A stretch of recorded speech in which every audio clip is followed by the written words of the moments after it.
चव्हाण साहेब, तुम्ही ह्या वर्षी सोयाबीनला 100% वापरला, एक सुद्धा रासायनिक खत वापरलं, रिझल्ट कसा आहे आणि तुमची जमीन कशी आहे? एकदम खडकाळ जमीन काय आहे, आम्ही सोयाबीनला वापरलं, याशिवाय दुसरं कुठलं वापरलं आणि रासायनिक खताचा काही वापर केला.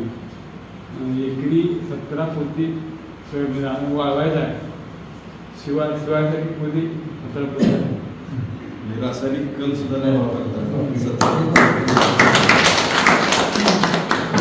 पूर्ण. सर तुमचा अनुभव सर. आम्ही ऊसासाठी हे सगळे जेवढे प्रोडक्ट दाखवले ते पाण्यातून प्रत्येक वेळेस सोडतो. जसं तुम्ही म्हणाला नाही 82 गोल्ड, हे प्रत्येक वेळेस आम्ही एक सिस्टम केलं, प्रत्येक वेळेस पाणी सोडलं.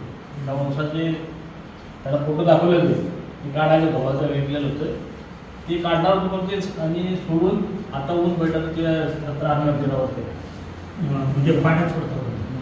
प्रत्येक पाण्याला सोडलं. आज लावणीचा सुद्धा ऊस कसा नाहीये, असं फडव्याचा ऊस आहे, गलगल्यामध्ये जाऊन प्रत्यक्षात बघू शकताय. मी त्या ऊसाचं शूटिंग घेतलेलं आहे, माझं युट्यूब चॅनल आहे आणि ॲग्रो नावाचं, त्याच्यावर तुम्हाला तो व्हिडिओज करून बघायला मिळेल प्रत्यक्षात. त्यानंतर सुदाम पाटील सर आहे तुमच्या गावातले, सुदाम पाटील साहेब सांगा तुमचा अनुभव, हे प्रोडक्ट तुम्ही वापरताय. यावर्षी सोयाबीनला वापरलं. 30 गुंठ्यामध्ये मला 12 क्विंटल सोयाबीन. 30 गुंठ्यामध्ये 12 quintal soybean. उत्पादनाचा खर्च किती जास्त झाला कमी झाला? कमी झाला. 2 ते 2.5.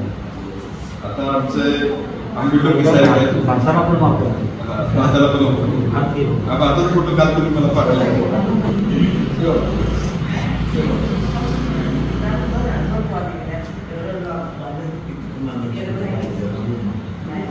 तुम्ही रामसाहेब तुम्ही पण प्रोडक्ट वापरलेलं कसे वाटतं?